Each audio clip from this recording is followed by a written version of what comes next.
Whew. Well, hello everybody. Hello, Brian and Linda. Hi, Louise, I believe it was. Yes, it was. It's wonderful to be here with you today at the Wednesday night loving kindness class. Um, let's see what's going on here. Well, not too much. I hope you all are doing well. And it's a quiet day today here in the temple, and looks to be online as well, but that is all right. So since that is the case, what I really love to do during these times is do a meditation on loving kindness, but without a heck of a lot of instructions, because you already know what the instructions are, right? So we're just going to just chill and relax and just get something in there, right? I'm just getting my timer, handy dandy timer ready. Whoops, I'm spilling everything. Mhm. I hope you're all doing well. Of course, I'm doing all right. I'm doing well. It's nice and beautiful today, and nice and kind of moderate temperature. I feel good. Hope you're feeling good too. So let's just get started.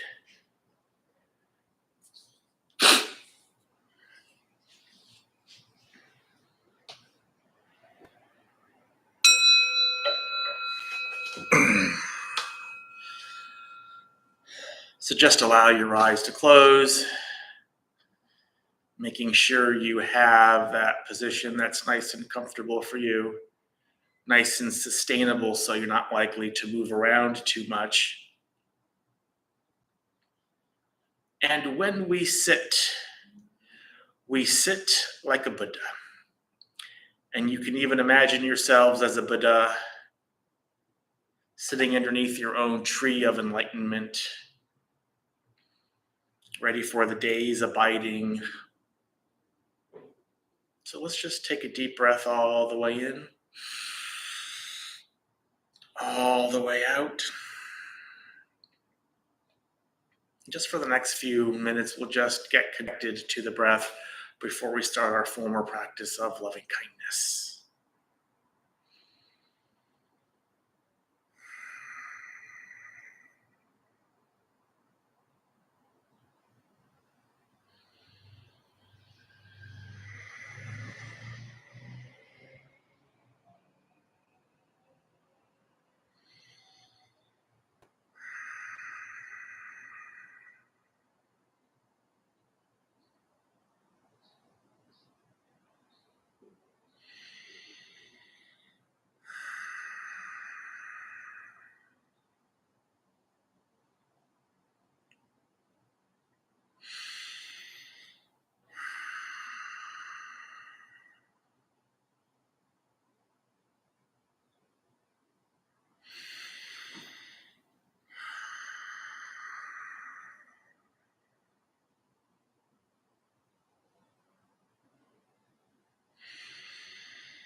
And now shifting our focus so we can now just start our formal practice of loving kindness, unconditional friendliness, and goodwill. We can either radiate loving kindness to our benefactor, or we can just repeat phrases of loving kindness for them. May you be happy. May you do the things that cause happiness. May you be safe from inner and outer danger. May you be well in body and mind. May you be at peace and live at ease in this world. However you want to do it is fine. There's a lot of flexibility here.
Now, again, shifting our focus from loving kindness for our benefactor to now imagining our benefactor doing this practice for us. So we already have the experience of their loving kindness in our own heart. So really all we're doing is just kind of calling that to mind. Well, picturing your benefactor just radiating loving kindness to you. Maybe they're repeating phrases of loving kindness to you, wishing you happiness, wishing you do the things that cause happiness, your skillful thoughts, words, and actions. And it could be the same benefactor, a different one. But now we'll just imagine our benefactor doing this practice for us, and our only job is just to receive in our heart all of their loving kindness as best we can.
And now, probably the most important part of this meditation is loving kindness for oneself.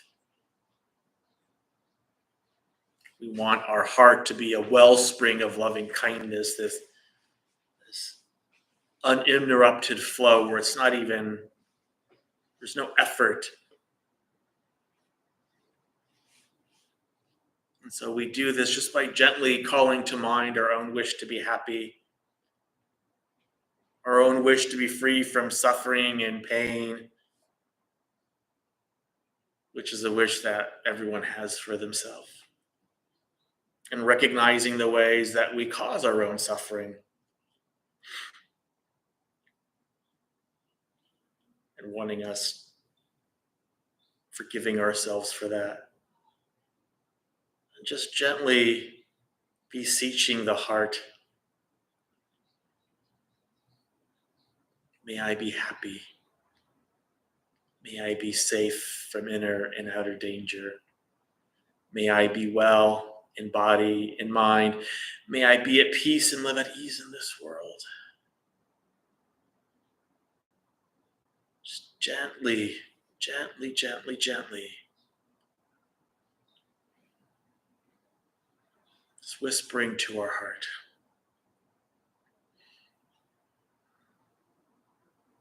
I'm here for you. And smile always, if you can. So we'll do this for the next few moments. Loving kindness for ourselves.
Now, finally, we can explore the limitless quality of the heart and the limitless quality of loving kindness by doing this practice for all beings in all directions, whatever living beings there may be, the great or the mighty, medium, short, or small, the seen and the unseen, those living near and far away, those born and to be born. May all beings be at ease.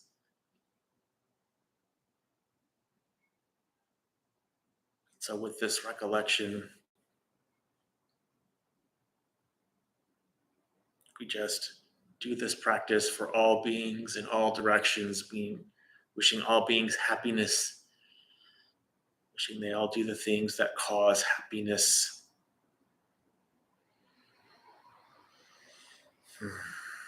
And we'll do that to end this meditation.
And just open your eyes when you're ready.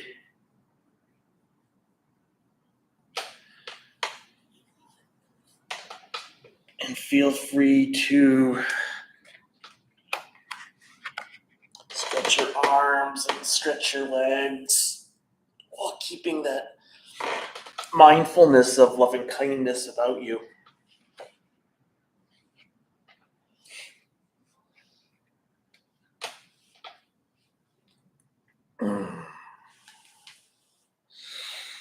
So we're just going to hang tight here just for a minute or two.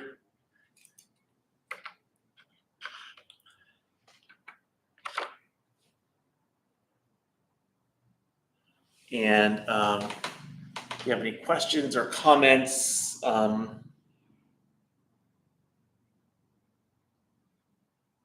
ask for those in a minute.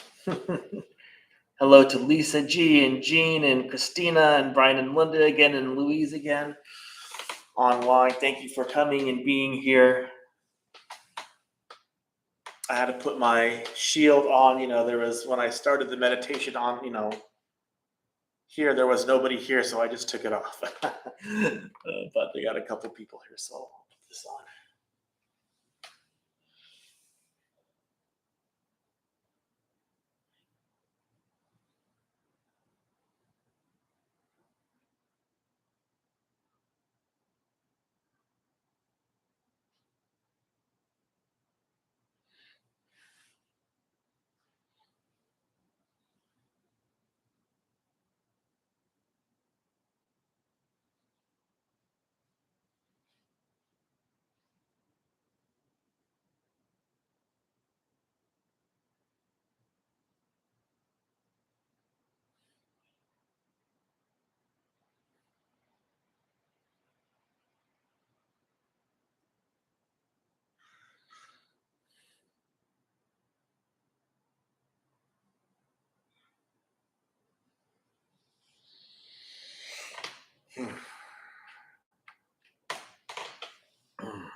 And Claudio and Joshua, welcome. Thank you.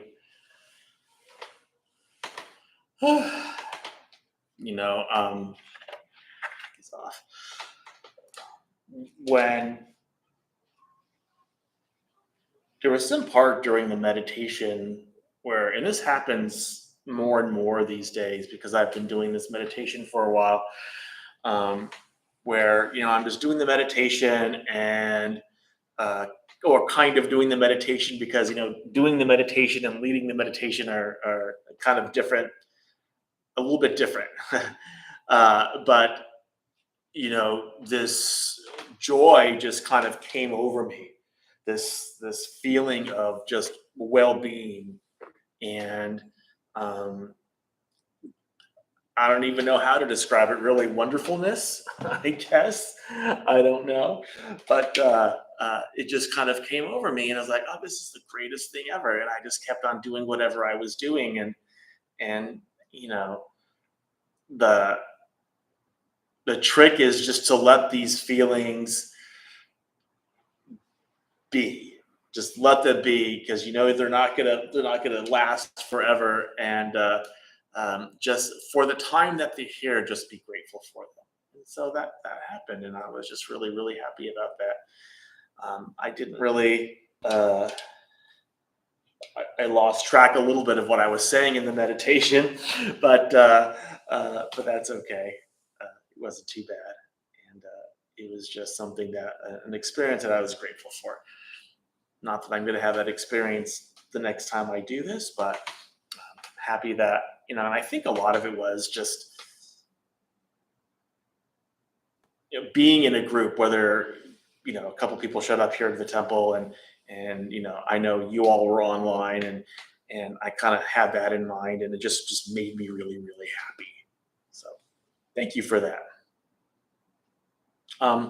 So this is the time where let me ask you, and I know that there's like a 10-second delay here for the people online.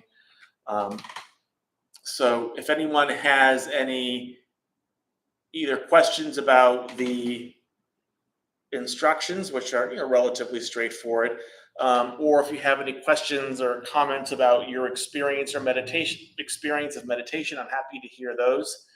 I always like to hear what your experience of meditation is, um, because every meditation you have is different, just like every breath you take is different. So I'm always interested to know what that is. So if you want to share that, I would love to talk about it. Just,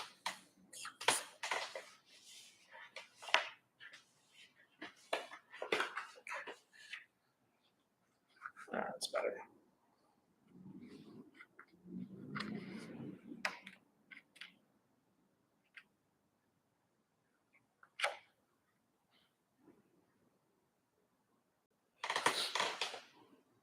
All right. So you don't have to say anything. That's okay. Um, Another thing that I think I don't ask a lot, and I'm it's not because I don't want to know it, but it's just I never thought to do it, and I don't know why. Um, you know, I've been doing the meditation this way for a while, and I've talked about why I do it. I've talked about it a lot, but there are other ways to do this meditation, of course. Um, and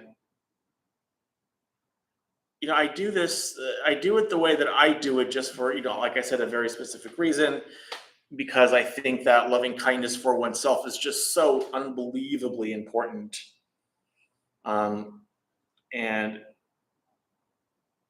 the people who developed this meditation thought so too. Or the person who did it, that which was the Buddha himself. So, um, if you have a request, like in the future, of something that you would like to see with this class or this meditation, I'm always happy. I'm always open for that. So, just to let you know.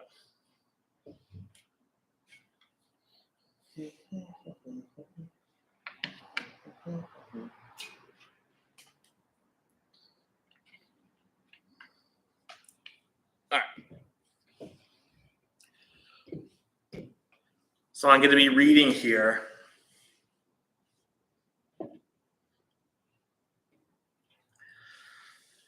I'm going to be reading here. This is from a website called Access to Insight. Oh, Brian has something. We love your stories too. Yeah, I like my stories too. Yes, thank you. There's a website called Access to Insight. It's just accesstoinsight.org, and it has just a ton of the Buddhist teachings, with sutras translated by Ton Jeff, who's up at Valley Center, and other monks as well, other Theravada monks as well. It hasn't been updated in a while, but it's still an invaluable resource because it just contains the Buddhist teachings. It contains the Pali Canon, many teachings from the Pali Canon, many study guides, so many study guides. I was just on there a while ago, and I'm like, oh my God, I just kept on reading and reading and reading and scrolling, because it was just so fascinating to me. And the great thing about this is that this is an app. So if you're on like the whatever app store that you use, and you look for Access to Insight and download the app, you have downloaded the website, the entire contents of the website, because it's just text. There's no pictures, right? And it's modeled in a way where it's easy to find information, and you can search for various topics and things like that. And I find it just an invaluable resource for that as well. So what I want to do is I just kind of want to read a little bit from a particular monk. This is Acharya Buddharakkhita. This is on the Access to Insight website, and this is his kind of definition for loving kindness and his kind of thoughts on that. I kind of like to read that for you. And he says the Pali word metta is a multi-significant term meaning loving kindness, friendliness, goodwill, benevolence, fellowship, amity, concord, inoffensiveness, and non-violence. The Pali commentators define metta as the strong wish for the welfare and happiness of others. Essentially, metta is an altruistic attitude of love and friendliness, as distinguished from mere amiability based on self interest. Through metta, one refuses to be offensive and renounces bitterness and resentment and animosity of every kind, developing instead a mind of friendliness, accommodativeness, and benevolence, which seeks the well being and happiness of others. True metta is devoid of self interest. It evokes within a warm practice and overcomes all social, religious, racial, political, and economic barriers. Metta is indeed universal, unselfish, and all embracing love. Metta makes one a pure font of well being and safety for others. Just as a mother gives her own life to protect her child, so metta only gives and never wants anything in return. To promote one's own self, sorry, to promote one's own interest is a primordial motivation of human nature. When this urge is transformed into the desire to promote the interest and happiness of others, not only is the basic urge of self seeking overcome, but the mind becomes universal by identifying its own interest with the interest of all. By making this change, one also promotes one's own well being in the best possible manner. Metta is the protective and immensely patient attitude of a mother who forbears all difficulties for the sake of her child and ever protects it despite its misbehavior. Metta is also the attitude of a friend who wants to give one of the best to further give one give her. Metta is also the attitude of a friend who wants to give one the best to further one's well-being. If these qualities of metta are sufficiently cultivated through meditation on universal love, the result is the acquisition of a tremendous inner power which preserves, protects, and heals both oneself and others. Apart from its higher implications, today metta is a pragmatic necessity. In a world menaced by all kinds of destructiveness, metta in deed, word, and thought is the only constructive means to bring concord, peace, and mutual understanding. Indeed, metta is the supreme means, for it forms the fundamental tenet for all of the higher religions, as well as the basis for all benevolent activities intended to promote human well-being. I love that. And that's just such a wonderful introduction to metta and trying to understand kind of what we're trying to do here. Probably the one statement, I'd like to read this again, that means, that really kind of hit me was that if these qualities of metta are sufficiently cultivated through meditation on universal love, the result is the acquisition of a tremendous inner power which preserves, protects, and heals both oneself and others.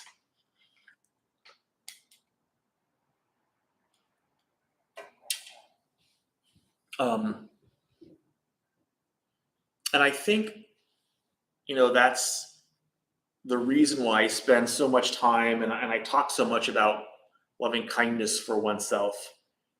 Loving kindness for oneself, as difficult as it is or can be in this culture, is of supreme importance. Not only, so you can really understand the love that you're giving and give it better, but it's a shield. It's healing for you. Things won't bother you as much if you have this loving kindness in your heart. The opportunity for resentment and bitterness will cease to exist. So often, in this culture that we're raised in, we've experienced some trauma in our past or some difficult situation in our past that we keep on months and years later, playing over in our mind, and it's really killing us.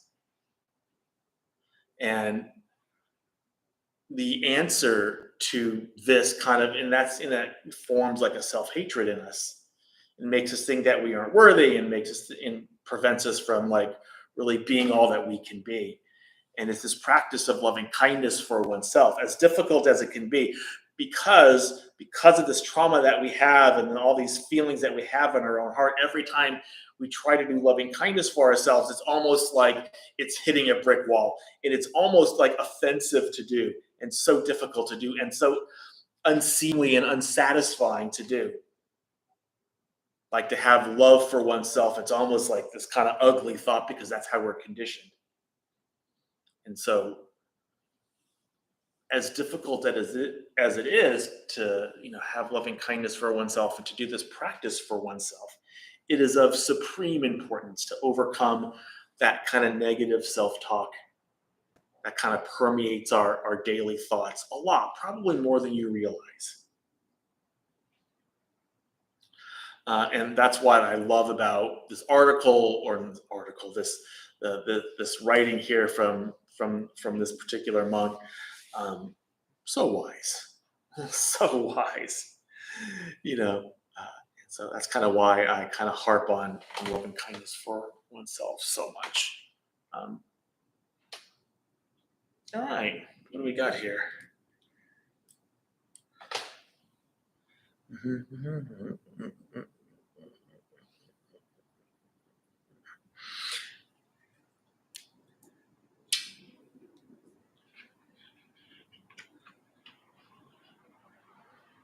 Um, Brian and Linda were saying about, and I was talking about this too, where I'm going to do more stories.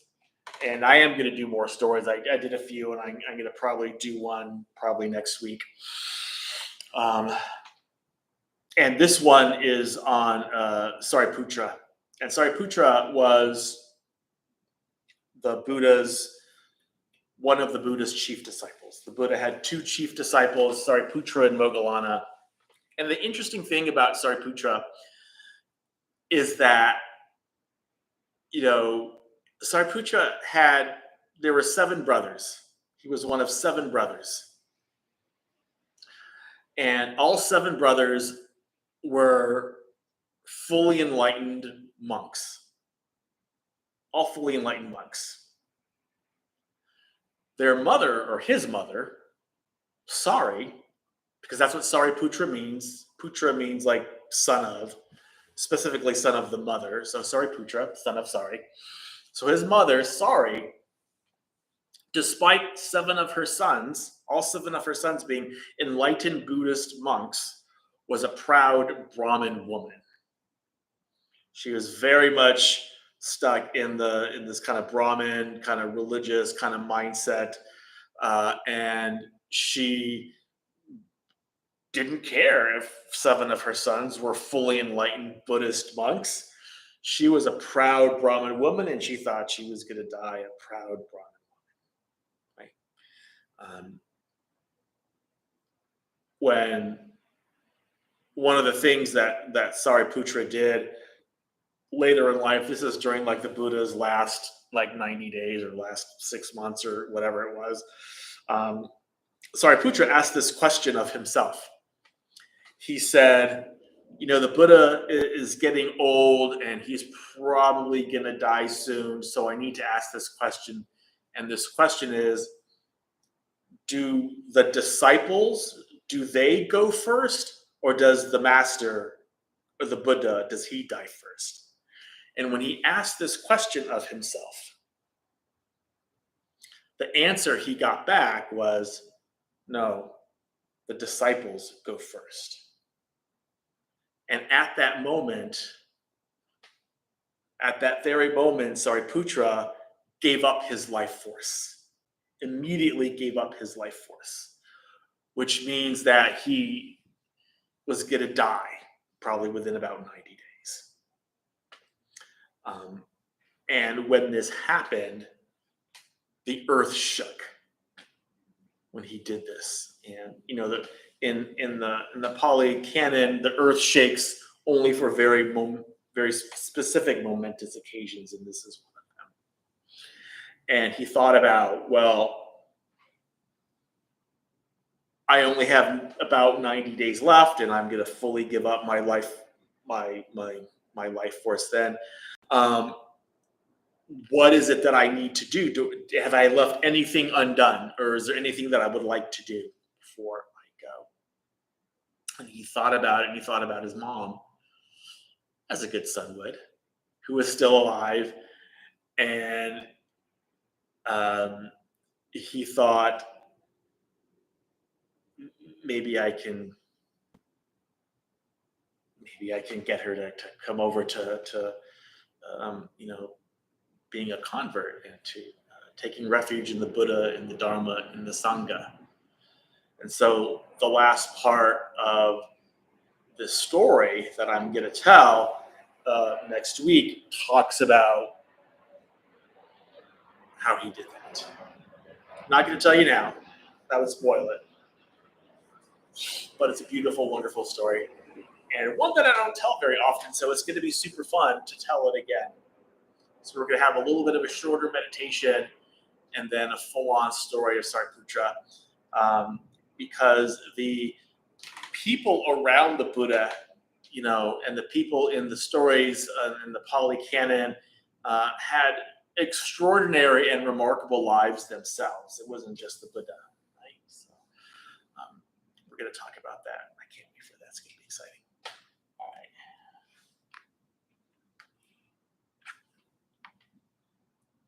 All right. Any questions or comments or anything before we end for tonight? All right. Thank you all for coming. It was wonderful to be here with you. We're just a small temple, and we're not quite back to normal. I know other people are back to normal, but we're just being very, very careful, and cases are going up again, and the variants are still coming, and it's just a thing that's still going on. It's a reality that's happening, and we're just kind of rolling with that reality. I keep up with all that stuff because I'm a big nerd, and cases are in San Diego are going up again because of Omicron. So we're going to do our best. Let's join our palms together on our hearts, please. And may the benefits of this meditation, this discussion, be received by all beings. May all beings be free from suffering. May all beings be at peace. May all beings be joyful and at ease. May all beings be happy. May all beings be loved and seen for the beautiful, radiant beings that they are, that you are. Thank you for coming.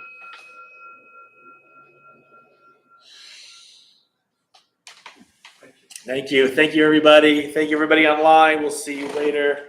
Let me try to address Joshua's question. I find loving kindness very healing, knowing that I want something for someone else so deeply, to be so giving and feeling full enough from giving that I have sufficient love and kindness for myself. Absolutely, Joshua, you're getting it. I think you get it. So keep on doing that, and it will be absolutely automatic. Okay? Absolutely automatic. I wish that for you. Thank you so much, my friend. Thank you, Louise.